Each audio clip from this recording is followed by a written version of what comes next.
গণিতের সমস্যায় তোমাদের সকলকে স্বাগত। আজ আমরা ক্লাস 8-এর 191 পেজ অর্থাৎ 19 নম্বর অধ্যায়ের সমীকরণ গঠন ও সমাধান এই অধ্যায়ে আমরা 11 দাগের অঙ্ক থেকে কোশ্চেনের উত্তরগুলো সলভ করব। আমরা দেখে নেই 11 নম্বর প্রশ্নে কি বলা রয়েছে এবং এই প্রশ্নটিকে আমরা কিভাবে সলভ করব।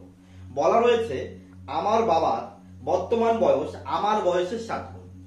মানে আমার বাবার বর্তমান বয়স কি হবে, আমার যা বয়স থাকবে তার সাথে 7 গুণ হবে। 10 বছর পরে বাবার বয়স আমার বয়সের 3 গুণ হবে। তাহলে আমার ও বাবার বর্তমান বয়স কত সেটা বের করতে হবে। তাহলে আগে জানতে হবে যে আমার বয়স কত। ধরি, যেহেতু নেই আমরা কি ধরে নেব, ধরি আমার বয়স, আমার বয়স, আমার বয়স মানে আমার বর্তমান বয়স। আমার বয়স লিখবে না, লিখবে হলো আমার বর্তমান বয়স, বর্তমান বয়স সমান সমান কত বছর, এক্স বছর। আর কি বলেছে, বাবার বয়স হবে কত, আমার বয়সের 7 গুণ। সুতরাং কি হবে, বাবার বর্তমান বয়স হবে, বাবার বর্তমান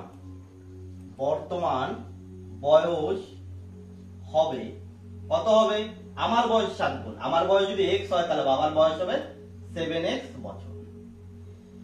এবার কি করব আমরা, এবার প্রশ্নানুসারে দিয়ে অঙ্কটিকে সলভ করব বা প্রশ্ন মতে লিখে নেই। প্রশ্ন মতে কি বলেছে, পরের পার্টটিতে বলা রয়েছে 10 বছর পর বাবার বয়স আমার বয়সের 3 গুণ হবে। 10 বছর পর বাবার বয়স আমার বয়সের 3 গুণ। আচ্ছা, 10 বছর পর আমার বয়স কত আছে, আমার বর্তমান বয়স x বছর। তাহলে 10 বছর পর কি হবে, আমার বয়সও 10 হবে, 10 বাড়বে।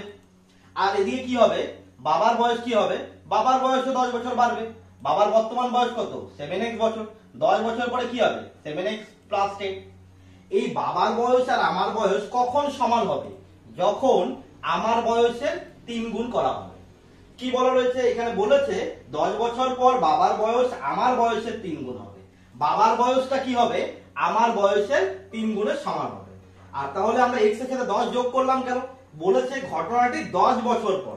তাহলে বাবার বর্তমান বয়স 7x, তার সাথে যোগ করে দিলাম 10 বছর। আর আমার বর্তমান বয়স ছিল x, তার সাথে 10 যোগ করে দিলাম, কারণ বাবার বয়স 10 বছর বাড়া মানে কি 10 বছর পরে কি আমার বয়সও বাড়বে। এরপর আমরা কি করব, ক্যালকুলেশনটাকে সলভ করব। 3 x মানে 3x প্লাস 3 10 মানে 30। এই 7x টিকে এদিকে নিয়ে আসবো, তাহলে -7x হয়ে যাবে। আর এখানে কি থাকবে 10। এবার কি করব আমরা, 30 টাকে এদিকে নিয়ে যাব আর 7x আর 3x এর মধ্যে ক্যালকুলেশন করব। 7x এর আগে মাইনাস আর এখানে আছে 3x এর আগে প্লাস, প্লাসে মাইনাসে মাইনাস। তাহলে 7x থেকে 3x চলে গেলে হবে 4x। আর বড় সংখ্যার চিহ্ন যেহেতু যোগ বিয়োগ করছি, তাহলে বড় সংখ্যার চিহ্ন কি হয়ে যাবে, এখানে 7x এর চিহ্ন অর্থাৎ মাইনাস। আর কি এখানে 10 থাকলো, এই যে 30টা প্লাস 30 চলে দিয়ে গেলে -30 হয়ে গেল। এবার বা -4x ইকুয়ালস টু কি হবে, প্লাসে মাইনাসে মাইনাস, এখানে প্লাস এখানে মাইনাস, তাহলে কত হবে 30 এর 10 চলে গেলে হবে 20, বড় সংখ্যার চিহ্ন মাইনাস। এইভাবে কি করব আমরা, দুদিক থেকে মাইনাস মাইনাস কি করব প্লাস হয়ে যাবে, তাই কেটে দিলাম। আর 4 দিয়ে কি করতে পারি আমরা, 20 কে কাটতে পারি, তাহলে 4 5 এ 20 হবে। সুতরাং x সমান সমান কত পেয়ে যাব আমরা, x সমান সমান আমরা পেয়ে যাব হলো 5। তাহলে কি, তাহলে x পেয়ে গেলাম 5। x মানে কি, x মানে হলো আমার বর্তমান বয়স। তাহলে অতএব দিয়ে লিখবো আমার বর্তমান বয়স, বর্তমান বয়স কত বছর, বর্তমান বয়স x সমান সমান 5 বছর। আর কার বয়স চেয়েছে, আর বাবার বয়স চেয়েছে, বাবারও বর্তমান বয়স। এবং বাবার বর্তমান বয়স হবে, বাবার বর্তমান বয়স হবে, বাবার বর্তমান বয়স কি ধরেছিলাম আমরা, ধরেছিলাম এখানে কি x ছিল, সেই হিসেবে 7x। তাহলে 7 into x, x মানে কত, x এর ভ্যালু মানে আমার ভ্যালু, আমার ভ্যালু মানে কত 5। তাহলে কত হবে 7 into 5 মানে 35 বছর। এখানে কি হয়ে গেল, তোমাদের 11 নম্বর দাগে যে প্রশ্নটি ছিল সেই প্রশ্নটিকে আমরা সলভ করে নিলাম। এরপরে আমরা 12 নম্বর প্রশ্নটিকে সলভ করব।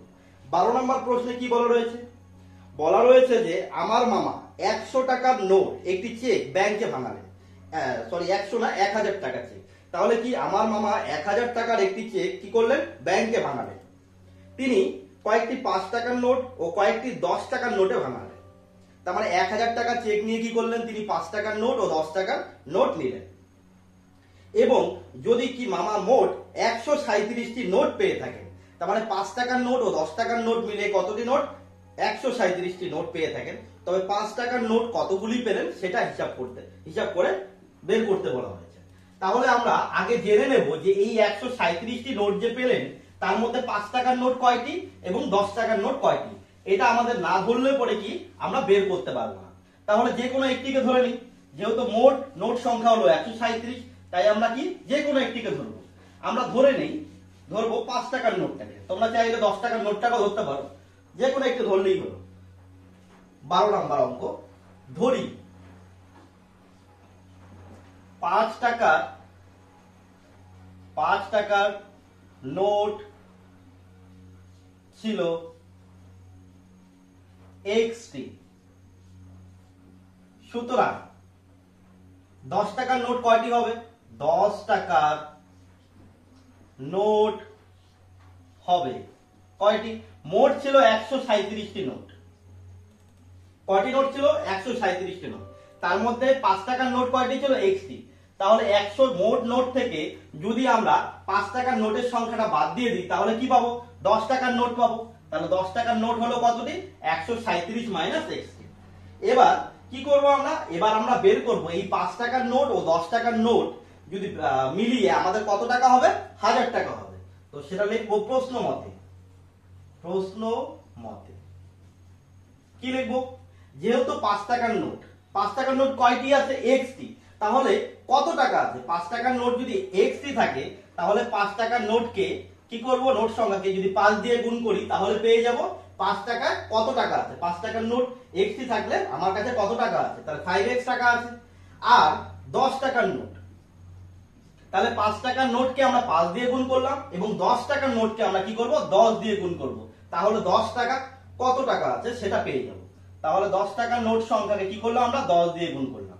তাহলে 5 টাকার নোট এবং 10 টাকার নোটের সংখ্যা পরিমাণকে আমরা কি করলাম, 5 দিয়ে এবং 10 দিয়ে গুণ করলাম। তাহলে আমরা কি পেয়ে যাব, এদের সমষ্টি পেয়ে যাব হলো 1000 টাকা। এবং এবার কি করব, আমরা এই ইকুয়েশনটিকে সলভ করব। 5 × x মানে 5x টাকা প্লাস 10 দিয়ে গুণ করলে কত হবে, কোন সংখ্যাকে 10 দিয়ে গুণ করলে হবে এই যে সংখ্যাটা তার পেছনে একটা শূন্য, 1370। প্লাসে মাইনাসে মাইনাস, 10 × x মানে 10x লিখে দিলাম, এখানে কত হবে 1000। এরপরে কি করব, x গুলোকে ক্যালকুলেট করব। এখানে -10x এখানে +10x +5x, তাহলে প্লাসে মাইনাসে মাইনাস, তাহলে 10x থেকে 10টা x থেকে কি 5টা x চলে গেলে কি থাকবে 5x, বড় সংখ্যার চিহ্ন বসিয়ে দিলাম মাইনাস, ইকুয়ালস টু 1000। এই 1370 এটাকে যখন এই সাইডে নিয়ে নিব, অপোজিট সাইডে যে সাইডে আছে তার অপোজিট সাইডে, তাহলে কি হবে, চিহ্নের পরিবর্তন করবে, কি হবে, প্লাস ছিল হয়ে যাবে মাইনাস, হয়ে গেল। এবার কি লিখবো, বা -5x ইকুয়ালস টু, ক্যালকুলেট করলে কি হবে, প্লাসে মাইনাসে মাইনাস, তাহলে হবে হলো 1370 থেকে 1000 বাদ দিলে হবে হলো 370, আর বড় সংখ্যার চিহ্ন মাইনাস, উভয় দিক থেকে মাইনাস মাইনাস কেটে দেই, বা মাইনাস মাইনাসে প্লাস হয়ে যাবে, 5 দিয়ে কেটে দিই। কি করে বুঝলাম এটাকে 5 দিয়ে কাটা যাবে, কারণ কোন সংখ্যার পেছনে যদি শূন্য থাকে তাহলে তাহলে সেই সংখ্যাটাকে আমরা 5 দিয়ে ভাগ করতে পারবো। তাহলে দেখি 5 × 7 = 35, থাকলো কত 37, তাহলে 2 থাকলো, 2 আর 0 হলো পাশাপাশি 20, 5 দিয়ে করলে 4 × 5 = 20। সুতরাং x সমান সমান কত পেলাম, x সমান সমান পেলাম 74। আমরা x কে কি ধরেছিলাম, 5 টাকার নোট ধরেছিলাম। তাহলে আমাদের কি বের করতে বলেছিল, আমাদের এখানে বের করতে বলেছিল যে কতগুলি 5 টাকার নোট পেলেন। তাহলে আমরা লিখে দেব 5 টাকার নোট পেলেন কতটি, 74টি। আমরা অ্যানসারটাকে লিখে নেব।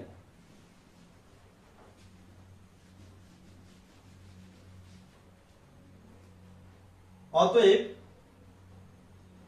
তিনি 5 টাকার নোট পেলেন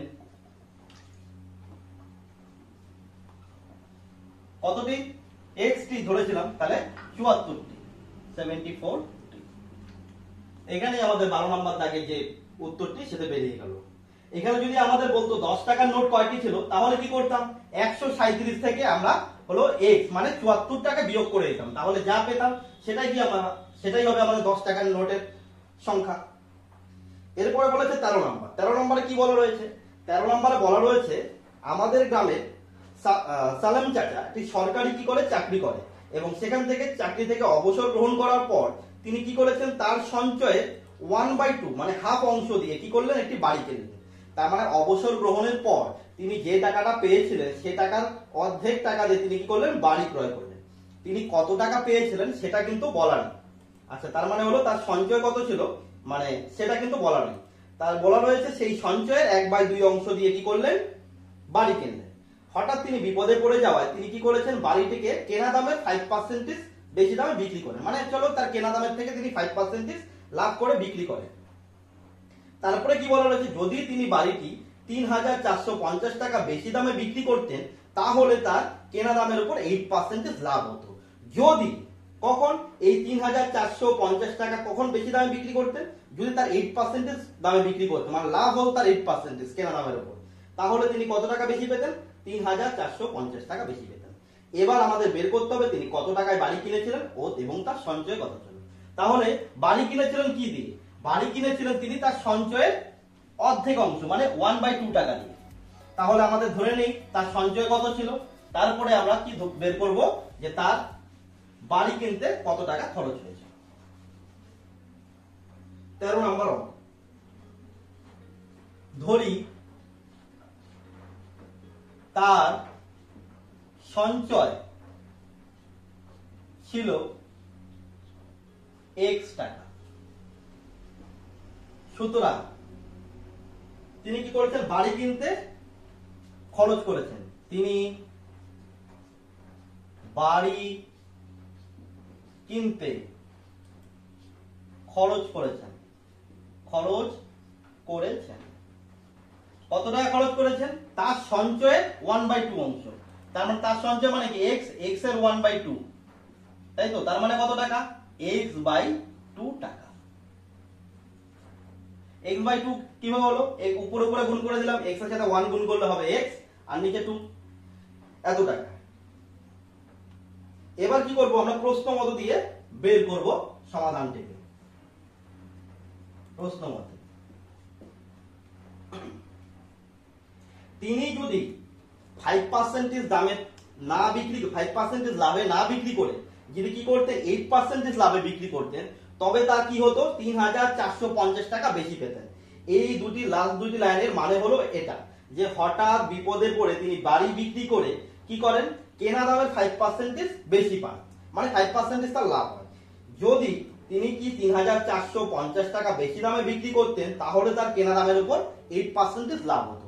তার মানে কি তিনি যদি 5% লাভে বিক্রি না করে 8% লাভে বিক্রি করতেন তাহলে তিনি কত টাকা বেশি পেতেন, 3,450 টাকা। তাহলে আমরা কি করব, 8% লাভে বিক্রি করলে যে টাকাটা পেতেন তার থেকে মাইনাস করব 5% লাভে বিক্রি করলে তিনি যে টাকাটা পেতেন। তাহলেই তাদের ডিফারেন্স করলে কি পাবো, তিনি কত টাকা বেশি পেতেন, মানে 3,450 টাকা।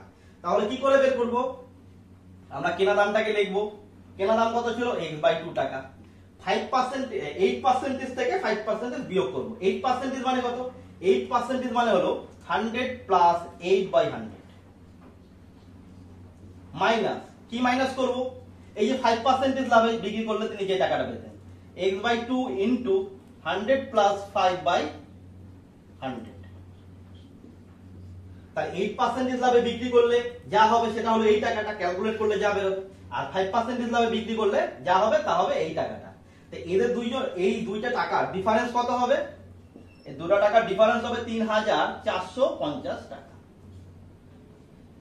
এবার কি করব, এবার আমরা ক্যালকুলেট করব হলো 100 ইনটু 2 মানে 200, আর এটা কি হবে 100 প্লাস 8 করলে হবে 108, তাহলে 108x মাইনাস 100 ইনটু 2 করলে হবে 200, আর এখানে হবে 100 প্লাস 5 মানে 105 ইনটু x মানে 105x ইকুয়ালস টু কত, 3450। বা এখানে কি 200 এদের লসও কি হবে, 200 হবে সেমই থাকবে। তাহলে এখানে হবে 108x minus 105x equals to 3450। বা কি করব, এই 108 থেকে 105 চলে গেলে কত হবে, 3x বাই 200 ইকুয়ালস টু 3450। এবার কি করব আমরা, এবার আমরা করতে পারি কোনাকুনি গুণ। এটার নিচে কিছু নেই মানে 1 আছে, বজ্র গুণন করব, তাহলে 3x ইনটু 1 মানে 3x। এটা দিয়ে যদি 200 কে গুণ করি তাহলে কত হবে, আমরা 200 ইনটু লিখে দেই 3450। এই একটা লেখার দরকার নেই, তোমরা এটা বুঝে নেবে 3450। বাকি ক্যালকুলেশনটি আমি সাইডে তোমাদের দেখাচ্ছি।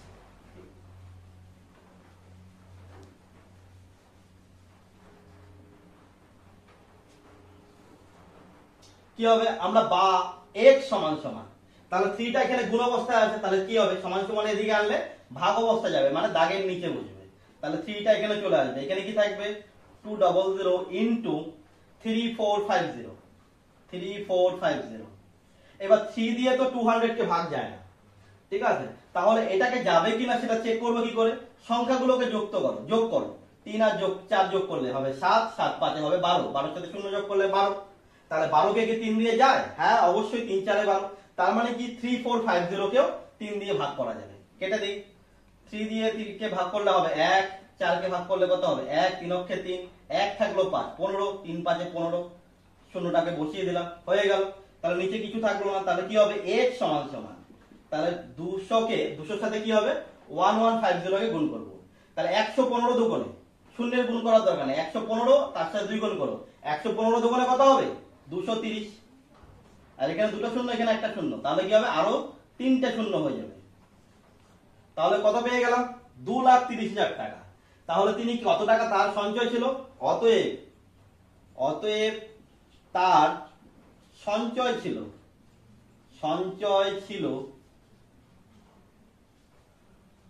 230, মানে 2,30,000। 30-এর পরে কটা শূন্য হবে, আরো 3টা শূন্য টাকা।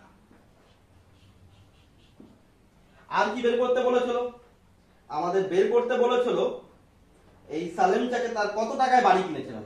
বাড়ি কিনতে তিনি কত টাকা খরচ করেছেন, x/2। অতএব লিখবো, সুতরাং বাড়ি কিনতে তিনি খরচ করেছিলেন কত, x/2। x মানে কত, 2,30,000। 30, তারপরে কটা শূন্য, আরো 3টা শূন্য, হলো কত x/2। তাহলে x লিখলাম, নিচে 2। এটা কাটাকাটি করলে কত হবে, কাটাকাটি করলে হবে হলো 115, তারপরে কটা শূন্য, 3টা শূন্য হয়ে যাবে, 1 2 3। 2 দিয়ে কাটলে 230 দিয়ে কাটলে কত হয় 115, তারপরে 3টা শূন্য, এত টাকা। তাহলে আমাদের এই অঙ্কটি সলভ হয়ে গেল। তাহলে সঞ্চয় আমরা ধরে নিলাম হচ্ছে x টাকা, তারপর তিনি বাড়ি কিনতে খরচ করেছেন কি তার সঞ্চয়ের 1/2 অংশ মানে x/2 টাকা। তারপরে আমাদের বলেছে যে তিনি যদি 5% লাভে বিক্রি না করে যদি 8% লাভে বিক্রি করতেন তাহলে 3,450 টাকা তিনি কি করতেন, বেশি পেতেন। তাহলে আমরা কি করলাম, 8% লাভে যে টাকা পেতেন তার থেকে মাইনাস করে দিলাম 5% লাভে বিক্রি করলে যে টাকা পেতেন সে টাকা মাইনাস করে কত পেলাম আমরা, সমান সমান 3450। এই সংখ্যাটাকে লিখে ক্যালকুলেট করে নিলাম। তাতে আমাদের কি পেলাম, x এর ভ্যালু পেলাম 2,30,000। আর তাহলে তিনি এই টাকাটা সঞ্চয় করেছিলেন, এর অর্ধেক মানে হলো 1,15,000 টাকা, এই টাকায় তিনি কি করেছিলেন, বাড়ি ক্রয় করেছিলেন। তাহলে এখানে আমাদের কি 13 নম্বর অঙ্কটি সলভ হয়ে গেল। এরপরে আমরা 14 নম্বর অঙ্কটিকে সলভ করে নেব। 14 নম্বর অঙ্কটিতে কি বলা রয়েছে এটিকে আমরা একটু দেখে নিই। 14 নম্বর অঙ্কে কি বলা রয়েছে, গোপালপুর গ্রামের আশ্রয় শিবিরে আশ্রয় প্রার্থীদের জন্য 20 দিনের খাবার মজুদ ছিল। 7 দিন পর আরো 100 জন আশ্রয় প্রার্থী ওই শিবিরে আশ্রয় নিল এবং তাদের কি খাবার 11 দিনের মাথায় শেষ হয়ে গেল। তাহলে প্রথমে কতজন আশ্রয় প্রার্থী এসেছিল সেটা তোমাদের বের করতে বলেছে। আমরা জানি না প্রথমে কতজন আশ্রয় প্রার্থী এসেছিল, কিন্তু বলা রয়েছে কি গ্রামের গোপালপুর গ্রামের আশ্রয় শিবিরে যতজন আশ্রয় প্রার্থী ছিল তাদের 20 দিনের খাবার মজুদ ছিল। ধরি তাহলে প্রথমে একজন আশ্রয় প্রার্থী ছিল, ধরি প্রথমে x জন প্রার্থী ছিল। তাহলে এই x জন প্রার্থী কতদিনের খাবার মজুদ ছিল? 20 দিনের। এই x জন প্রার্থীর 20 দিনের খাবার মজুদ ছিল।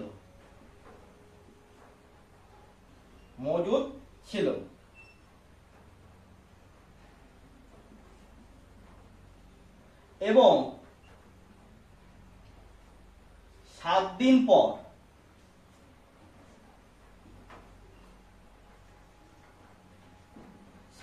পর খাবার মজুদ থাকবে।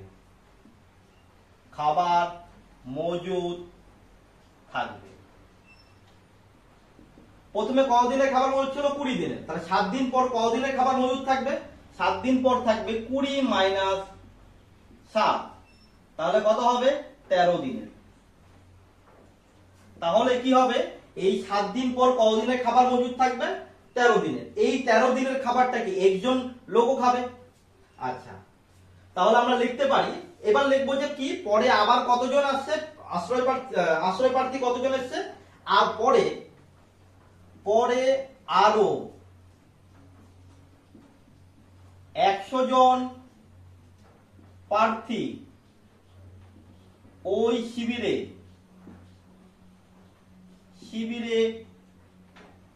এলে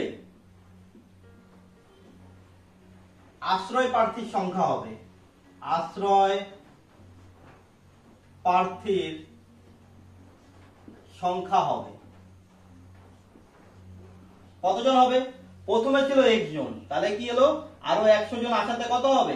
x প্লাস 100 জন। তাহলে আমরা এখানে লিখে নেব যে কি লিখবো, যে এই যে x জন প্রার্থী প্রথমে যে ছিল এসেছিল, এই x জন প্রার্থীর কত দিনের খাবার চলবে? 13 দিনের খাবার চলবে। এবং পরে যখন কি 100 জন লোক এলো, তাহলে x প্লাস 100 জন লোকের খাবার কতদিন চলবে সেটা আমরা বের করব। এবং সেটার কথা কি বলা রয়েছে? প্রশ্নে বলা রয়েছে বাকি খাবার কতদিনের মাথায় শেষ হয়ে যাবে? 11 দিনের মাথায় শেষ হয়ে যাবে। তাহলে আমরা লিখে নেব এখানে x জন, এখন x জনের খাবার চলবে কতদিন? 13 দিন। বা একজনের খাবার চলবে নিশ্চয়ই বেশি দিন। একজনের যদি 13 দিন চলে, তাহলে একজন যখন খাবে তাহলে কি তাদের বেশি দিন চলবে। মনে করো একজনের জায়গায় তুমি 10 জন ভাবো, 10 জনের যে খাবারটা যদি 13 দিন চলে, একা একজন লোক যদি খায় তাহলে সেই খাবারটা কি বেশি দিন চলবে। তার মানে কি হবে? x ইন্টু 30 দিন। যখন কি হয়ে গেল, ওই 100 জন লোক আরো বেশি এলো, তার মানে কি? সুতরাং x প্লাস 100, এই এতজন লোকের খাবার কি হবে? নিশ্চয়ই কম দিন চলবে। যখন কি লোক সংখ্যা বেশি হয়ে যাবে তখন কি খাবার কম দিন যাবে। তাহলে উপরে হবে x ইন্টু 13, নিচে কি হয়ে যাবে? নিচে হয়ে যাবে x প্লাস 100, এত দিন। তাহলে এই যে 100 জন লোক পরে আসাতে, মানে x প্লাস 100 জন লোকের খাবার চলবে কতদিন? এই 13x বাই x প্লাস 100 এতদিন চলবে। আর প্রশ্নে কি বলা রয়েছে? বলা রয়েছে এই 100 জন আশ্রয় প্রার্থী সেই শিবিরে আশ্রয় নিলে 11 দিনের মাথায় সব খাবার শেষ হয়ে যাবে। তার মানে এই দিনটা মানে কি 13x বাই x প্লাস 100, এই দিনটা কার সমান? 11 দিনের সমান। কারণ এই দিনে কি হবে? x প্লাস 100 জন লোকের খাবার চলবে এই দিন, আর তোমাদের প্রশ্নে বলা রয়েছে 11 দিনে সব খাবার শেষ হবে। তার মানে এইটা সমান সমান 13x by x plus 100 equals to কি হবে? 11 হবে। সেটিকে আমরা ইকুয়েশন করে সলভ করে নেব। এবার লিখে নেব যে প্রশ্ন মতে বা প্রশ্নানুসারে।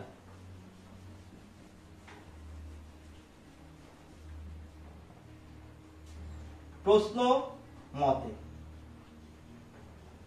মতে কি লিখবো? এই x ইন্টু 13 মানে 13x, নিচে কি হবে? x প্লাস 100, এটা কার সমান? 11 এর সমান। কারণ 11 দিনে কি হয়ে যাবে? সব খাবার শেষ হবে। আর এই x প্লাস 100 জন লোক কি আসাতে সেই খাবারটা কতদিন চলবে? এই দিন, মানে x into 13 by x plus 100। তা গুণ করলে কি হবে, দেখো এটার নিচে কি আছে, 1 আছে। যদি আমরা গুণ করি তাহলে কি হবে, x ইনটু 13 এর সমান কি, এই নিচে 11 নিচে যে 1 আছে যে তাকে তার গুণ হবে, তার মানে হবে 13x। আর কি হয়ে যাবে, 11 দিয়ে গুণ হয়ে যাবে x প্লাস 100। তারপর আমরা কি লিখবো, আমরা এই 11 দিয়ে গুণ করে নেব x প্লাস 100 টাকে, বা 13x ইকুয়ালস টু 11 দিয়ে গুণ করলে কত হবে, 11x প্লাসে প্লাসে প্লাস 11 দিয়ে, মানে 1 দিয়ে 11 কে গুণ করলে হবে 11, তারপরে দুটো শূন্য। এবার কি করব, x গুলোকে একদিকে আনবো, এখানে 13x আছে আর এই মাইনাস 11x এদিকে নিয়ে আসবো, ইকুয়ালস টু 1100। এবার 13x থেকে 11x চলে গেলে কত হবে, 2x থাকবে, ইকুয়ালস টু 1100। 2 দিয়ে কাটাকাটি করা যায়, কত হবে, 5 দুগুণ 10, তাহলে 11 এর মধ্যে 1 আর এখানে 0, তার মানে 10, আবার 5 দুগুণ 10 হয়ে গেল 110, বা 55 দুগুণে কি হবে, 110 হবে, তারপরে একটা শূন্য বসিয়ে দেব। তাহলে x এর ভ্যালু কত পেয়ে গেলাম, x এর ভ্যালু পেয়ে গেলাম আমরা 550। তাহলে আমাদের প্রশ্নে কি বলা ছিল, প্রথমে কতজন আশ্রয় প্রার্থী ছিল, তাহলে আমরা পেয়ে গেলাম কত, আমরা কি ধরেছিলাম, আমরা ধরেছিলাম প্রথমে ছিল x জন আশ্রয় প্রার্থী। তাহলে অতএব লিখবো, অতএব প্রথমে x জন আশ্রয় প্রার্থী ছিল, আশ্রয় প্রার্থী ছিল। এখানে কি হলো, তোমাদের 14 নম্বর দাগের সমীকরণ গঠন ও সমাধান অধ্যায় 14 নম্বর দাগের অঙ্কগুলো কমপ্লিট হয়ে গেল। আজ আমরা করলাম 11 থেকে 14। নেক্সট ক্লাসে আমরা পরের অঙ্কগুলো 15 দাগের যে সমীকরণগুলি সমাধান করি বা বীজ খুঁজি সেগুলোকে বের করব।